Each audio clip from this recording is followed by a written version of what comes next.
ಅತಿ ಹೆಚ್ಚು ಮತದಿಂದ ಹೋದ್ ಸತಿ ಏನು ಎಲೆಕ್ಷನ್ ನಡೆದಿತ್ತು ಅದಕ್ಕಿಂತ ಹೆಚ್ಚಿಗೆ ಮತ ಅಂತರದಿಂದ ನಮ್ಮ ಅಭ್ಯರ್ಥಿಗಳು ಎರಡು ಕಡೆನೂ ಕೂಡ ಗೆಲ್ತಾರೆ ಅನ್ನೋ ಒಂದು ಆತ್ಮವಿಶ್ವಾಸ ಇವತ್ತು ನಮಗೆ ಮೂಡಿದೆ.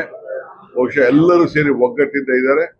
ಬಹಳ ಜನ ಚುನಾವಣೆಗೋಸ್ಕರ ಚುನಾವಣೆ ಸಂದರ್ಭದಲ್ಲಿ ವಲಸೆಗೆ ಹೋಗಿದ್ದಾರೆ, ಅವರ ಬದುಕಿಗೋಸ್ಕರ ಹೋಗಿದ್ದಾರೆ. ಈಗ ಅವ್ರನ್ನೆಲ್ಲ ಕೂಡ ಕರ್ಕೊಂಡು ಬರಬೇಕು ಅಂತ ಕೂಡ ನಾವೆಲ್ಲ ತಿಳಿಸಿದ್ದೇವೆಲ್ಲ ಬಡವರೇ, ಅವ್ರ ಮನೆಗೆಲ್ಲ ನಾವು ಗ್ಯಾರಂಟಿಗಳನ್ನ ಕೊಡ್ತಾ ಇದ್ದೇವೆ. ಸೊ ಅವನ್ನೆಲ್ಲ ಕೂಡ ವಾಪಸ್ಸು ಕರ್ಕೊಂಡು ಬರುವಂತ ಕೆಲಸ ಕೂಡ ಇವತ್ತು ನಾವು ಮಾಡಬೇಕಾಗಿದೆ. ಈ ಮಧ್ಯದಲ್ಲಿ ಈ ಬಾಗಲಕೋಟೆ ನಗರದಲ್ಲಿ ಕೆಲವು ವಾರ್ಡ್ನಲ್ಲಿ ಹೊರಗಡೆಯಿಂದ ವಿದ್ಯಾರ್ಥಿಗಳಿದ್ದಾರೆ, ಬಂದು ಇಲ್ಲಿ ಅವ್ರನ್ನ ವೋಟರ್ ಲಿಸ್ಟ್ ಅಲ್ಲಿ ಸೇರಿಸಿದ್ದಾರೆ. ನಾವೆಲ್ಲ ಚೆಕ್ ಮಾಡಿಸ್ತು, ಅವ್ರ ಊರುಗಳಲ್ಲೂ ಓಟ್ ಇದೆ, ಇಲ್ಲೂ ಓಟ್ ಇದೆ, ಡಬಲ್ ಓಟ್ ಇದೆ. ಸೊ ಅವ್ರ ಹತ್ರ ಈಗ ಐಡೆಂಟಿ ಕಾರ್ಡ್ನ ಈಗಾಗಲೇ ನಮ್ಮ ಅಭ್ಯರ್ಥಿ ಕಿತ್ತಿಟ್ಕೊಂಡಿದ್ದಾರೆ. ಅವ್ರಿಗೆ ನೀವು ವೋಟ್ ಹಾಕ್ಬೇಕು, ನೀವು ವೋಟ್ ಹಾಕ್ಲಿಲ್ಲ ಅಂದ್ರೆ ನಿಮ್ಗೆ ನಾವು ಫೇಲ್ ಮಾಡ್ತೀವಿ, ನಾವು ನಿಮ್ಗೆ ತೊಂದರೆ ಮಾಡ್ತೀವಿ ಅಂತೇಳಿ ಅವ್ರಿಗೆಲ್ಲ ಎದುರಿಸ್ತಾ ಇದ್ದಾರೆ. ನಾನು ಈಗಾಗಲೇ ನಮ್ಮ ಸುನೀಲ್ ಪಾಟೀಲ್ ಅವ್ರಿಗೆ ಹೇಳಿದ್ದೇನೆ, ಡಿಸಿಗೆ ಕಂಪ್ಲೇಂಟ್ ಕೊಡಬೇಕು ಅಂತ. ಯಾರು ಡಬಲ್ ವೋಟ್ ಇದೆ ಅಂತದೆಲ್ಲ ನಾವು ಈಗಾಗಲೇ ಅದಕ್ಕೆಲ್ಲ ನಾವು ಒಂದು ದೊಡ್ಡ ಟೀಮೇ ಇಟ್ಟಿದ್ದೀವಿ. ಅವ್ರವ್ರ ಊರಲ್ಲಿ ವೋಟ್ ಇಟ್ಕೊಂಡಿರೋದು ಇಲ್ಲೂ ವೋಟ್ ಹಾಕಿದ್ರೆ ಬಹುಶಃ ಕಂಪ್ಲೇಂಟ್ ಕೊಟ್ಟು ಕಾನೂನು ರೀತಿ ಅವ್ರನ್ನ ಬಂಧಿಸಕ್ಕಾಗ್ತದ ಏನು ಅನ್ನೋದು ಕೂಡ ನಾವು ಇದರ ಬಗ್ಗೆ ಆಲೋಚನೆಯನ್ನ ಮಾಡ್ತಾ ಇದ್ದೇವೆ.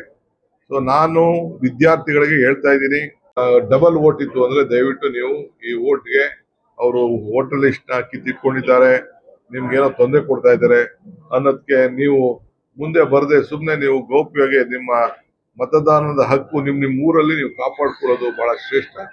ಮತ್ತು ಎಲ್ಲರಿಗೂ ಕೂಡ ನಮ್ಮ ಹುಡುಗರು ಇವತ್ತು ಬೆಳಗ್ಗೆ ಓದಕ್ ಕೂಡ ಅವ್ರಿಗೆ ಹೇಳ್ತಾ ಇದ್ದಾರಂತೆ, ನೀವೇನಾದ್ರು ವೋಟ್ ಹಾಕ್ಲಿಲ್ಲ ಅಂತಂದ್ರೆ ನಿಮ್ನ ಫೇಲ್ ಮಾಡಿಸ್ತೀವಿ, ಅದು ಮಾಡ್ತೀವಿ, ಇದು ಮಾಡ್ತೀವಿ ಅಂತೇಳಿ ಅವ್ರನ್ನೆಲ್ಲ ಎದುರಿಸುವಂತ ಕೆಲಸ ಕೂಡ ಇವತ್ತು ಮಾಡ್ತಾ ಇದ್ದಾರೆ.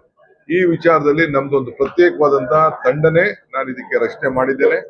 ಈ ವಿಚಾರನ ನಾನು ಬಾಗಲಕೋಟೆಯಲ್ಲಿ ತಿಳಿಸ್ಬೇಕು ಅಂತೇಳಿ ಇದಕ್ಕೋಸ್ಕರ ನಾವು ಮಾಧ್ಯಮ ಗೋಷ್ಠಿಯನ್ನ ಇದು ಮತ್ತು ಜನರ ಬೆಲೆ ಏರಿಕೆಯಿಂದ ಈಗೇನು ತತ್ತರಿಸ್ತಾ ಇದ್ದಾರೆ, ಪ್ರತಿ ದಿನ ಇವತ್ತು ಎಷ್ಟು ತೊಂದರೆ ಅನುಭವಿಸ್ತಾ ಇದ್ದಾರೆ, ಈ ಎಲೆಕ್ಷನ್ ಸಂದರ್ಭದಲ್ಲಿ ಅವ್ರಿಗೆ ತಕ್ಕ ಪಾಠವನ್ನ ಇವತ್ತು ಕಲಿಸಬೇಕಾಗಿದೆ ಬಿಜೆಪಿಯವರಿಗೆ.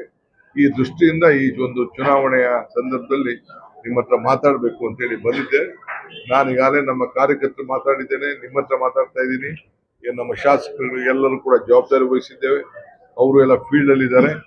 ಈ ಚುನಾವಣೆ ಇಡೀ ನಮ್ಮ ಒಂದು ಏನು ಒಂದು ಒಬ್ಬ ಮುತ್ಸದ್ದಿ ನಾಯಕನ ಏನು ಒಂದು ಆಸೆ ಆಕಾಂಕ್ಷೆ ಇತ್ತು ಅದನ್ನೆಲ್ಲ ಈಡೇರಿಸಿ ಮತದಾರರಿಗೆ ಋಣವನ್ನ ತೀರಿಸುವಂತ ಕೆಲಸವನ್ನ ನಾವು ಮಾಡಿದ್ದೇವೆ. ಸೊ ನಮ್ಮ ಪಕ್ಷ ಇಲ್ಲಿ ಒಗ್ಗಟ್ಟಿನಿಂದ ಕೆಲಸ ಮಾಡ್ತಾ ಇದೆ, ಇಡೀ ರಾಜ್ಯಕ್ಕೆ ಒಂದು ದೊಡ್ಡ ಸಂದೇಶವನ್ನು ಕಳಿಸುವಂತ ಕೆಲಸ ಇವತ್ತು ನಮ್ಮ ಬಾಗಲಕೋಟೆ ಮತ್ತು ದಾವಣಗೆರೆ ಮತದಾರರು ಮಾಡ್ತಾರೆ. ಇದು ನಾನು ಈ ಸಂದರ್ಭದಲ್ಲಿ ಹೇಳಿಕೆ ಬಯಸಿದೆ. ಮಿಕ್ಕಿದ ವಿಚಾರನ